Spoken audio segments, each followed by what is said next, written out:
You ask Tiger to solve. This deals with linear equations with one unknown. The final result is x equals 45. Let's solve it step by step. Group all constants on the right side of the equation. Subtract 6 from both sides. Simplify the arithmetic.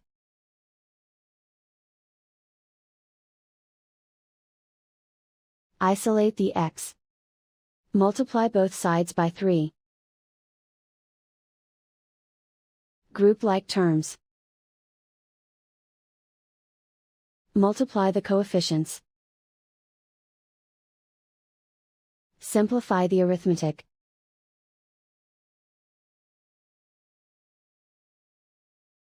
Convert the x into a positive number.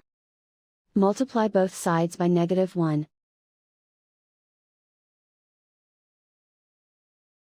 Remove the ones. Simplify the arithmetic. And so the final result is x equals 45.